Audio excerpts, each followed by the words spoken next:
Welcome to another outdoor prospecting adventure presented by Smokey and Spike Productions. Already a good start to the day. I found myself a quartz vein, but I'm not here for hard rock samples. I'm back at Willard Canyon. Excellent. It is exactly as I left it. No one else has been here. I'm gonna try my best to work all this material before calling it quits. I had to come back and finish cleaning out this crevice. This particular crevice just keeps on going.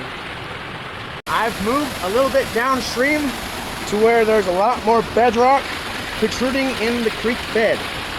Kind of treacherous right here. I'm gonna remove the big rocks and gather some gravels, hike it up there, and start my way home. I was only able to collect about half of a 5-gallon bucket of material to process through the shaker table. I did manage to pick up some mineralized quartz pieces as well. The alluvial samples from the creek bed in Willard Canyon.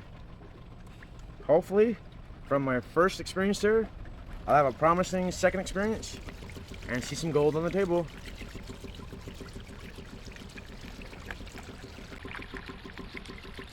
This alluvial sample behaves quite a bit differently compared to crushed ore on the shaker table. There's my first piece of visible gold. I think there's some ultra fine in there as well.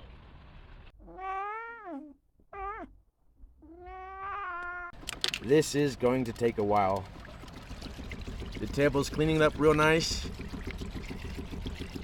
I better wrap this up. We got a pretty nasty storm coming in. The wind's blowing like crazy. I still have quite a bit of material to process. Waiting for the table to finish up, then I will do the cleanup. I hope there is more than that one visible speck. Even after the container was thoroughly rinsed, a piece of gold still stuck to it.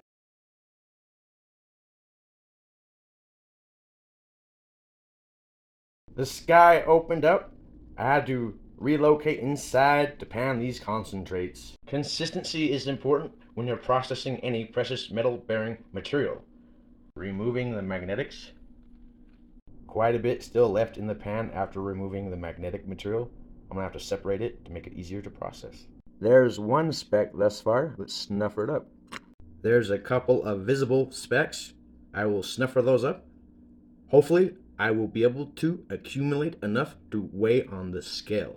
Right there is a great example why I decided to go back there and classify the material through 40 mesh and bring it back home and run it on the shaker table. There's a lot of very, very fine flour gold in there. Smokey senses the gold. He detects gold. He's done it several times. He's checking everything out, making sure everything's good. He is my supervisor. The last pan, finally another visible piece. I've put a pen in there next to it for a size reference. Pretty good size speck. I emptied out the snuffer bottle. There's all the visible gold I was able to collect during this adventure. Quite a bit of ultrafine, and these two specks are pretty good sized. I'm going to definitely go through the tailings and the secondary ports to make sure I didn't miss anything. Thank you for watching Smokey and Spike Productions. Have an awesome day.